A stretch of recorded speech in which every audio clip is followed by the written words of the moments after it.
We read today the traditional reading for Passover, for the first day of Passover, which is a reading that tells the story of something called Pesach Mitzrayim, the Passover, the Seder, in a way, even though it's not called Seder yet, that is commemorated or celebrated in Egypt before we left Egypt.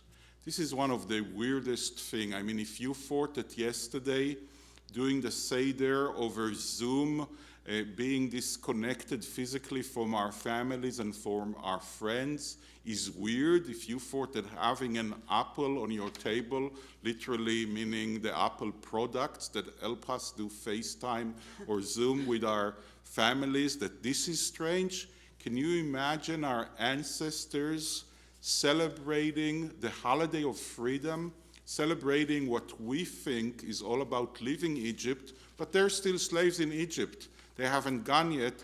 This is before the 10th plague, the plague of the killing of the firstborn child. So we're going to read from it. It's from chapter 12 in the book of Exodus. We're going back to Exodus because it's a special reading for the holiday, and in all the congregations, in all the synagogues all over the world, that's the reading today. But before reading, I'm going to ask Jennifer to say the blessing for reading from the Torah on page 234 or 498 in our prayer books.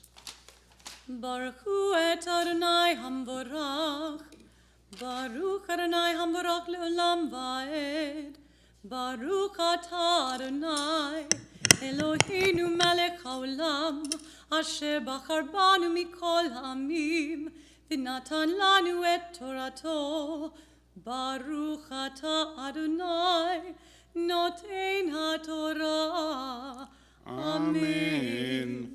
ויקרא משה לכל זקני ישראל ויאמר אליהם, משכו וקחו לכם צאן למשפחותיכם, ושחטו הפסח, ולקחתם אגודת אזוב וטבלתם בדם אשר בסף, והגעתם אל המשקוף ואל שתי המזוזות מן הדם אשר בסף, ואתם לא תצאו איש מפתח ביתו עד בוקר.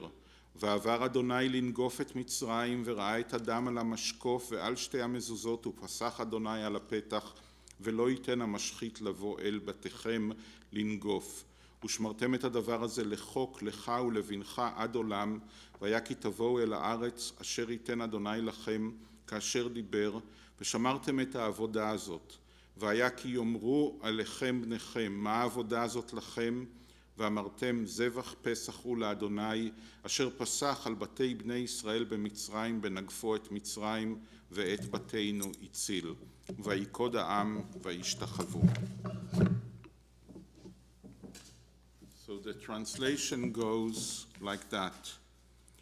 Moses then summoned all the elders of Israel and said to them, go pick out lambs for your families and slaughter the Passover offering. Take a bunch of hyssop, dip it into the blood that is in the basin, and apply some of the blood that is in the basin to the doorposts of your homes. None of you shall go outside the door of their homes until morning, for when Adonai goes through to smite the Egyptians, God will see the blood on the doorpost, and Adonai will pass over the door and not let the destroyer enter and smite your home. You shall observe this as an institution for all time, for you and for your descendants. And when you enter the land which Adonai will give you, as God has promised, you shall observe this festival. And when your children ask you, what do you mean by this rite? You shall say, it is the Passover sacrifice that because God passed over the houses of the Israelites in Egypt when he killed the Egyptians, but saved our houses. So this is a really weird situation. This is a really weird story. Our ancestors are celebrating a ritual for a holiday which is celebrating coming out of Egypt, but they are still in Egypt. And the camera also looks to the future and says, when you'll finally get out of here and you will be in the future and you'll have your own country and you'll be sovereigns, then you'll do the same thing. It is so weird that the Torah is saying, but your descendants are going to ask you, why are you doing this? Because this actually doesn't make sense. By the way, this is the foundation of the Seder night, where we do weird things, so hopefully our children, the younger ones, will ask us, why are you doing this? Why is this night different than any other night? So this is where it comes from. We're doing something that already in Egypt looks strange, and we know that in future generations would look strange, but this is how we're going to pass on this story to our children. Think of the amount of trust and faith that our ancestors had to have in Adonai and in themselves to celebrate freedom when they were still slaves, to celebrate the festival of freedom when they are still in Egypt. Compare to the amount of trust we need to have in ourselves and our partnership with Adonai our God. We're not asked that much. We all know that this will be over, that the crisis that we are seeing now will be over. And for many years to come, we will be looking back at this time and maybe telling the story to the next generation, so they will do better than us, but we know that there is a future for all of us. Just one last thing about Passover, and it will connect to when we will end the service, the song that we will end the service with. In the reading that we read from the Torah was also the story of the choosing of the people of Israel. It's actually the bloodiest and most violent story of chosenness that I could think of. God is choosing us and killing them. God is passing over our houses and is smiting the firstborn in their houses. But this became the most inspiring, universalistic story. This is not a story just for us.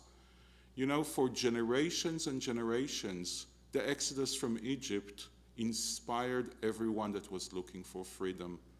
When the pilgrims came to this country on Mayflower, they were thinking that they were crossing the Sea of Reeds.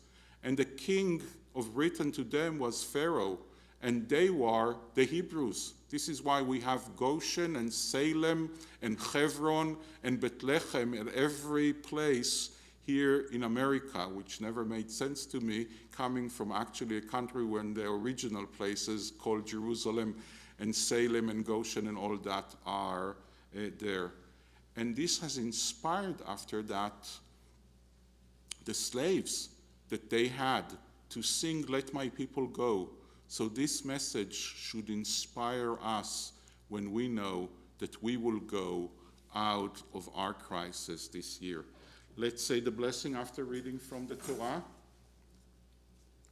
Baruch atah Adonai, Eloheinu melech haolam, asher natan lanu Torat emet, v'chayei olam nata b'tochenu. Baruch atah Adonai.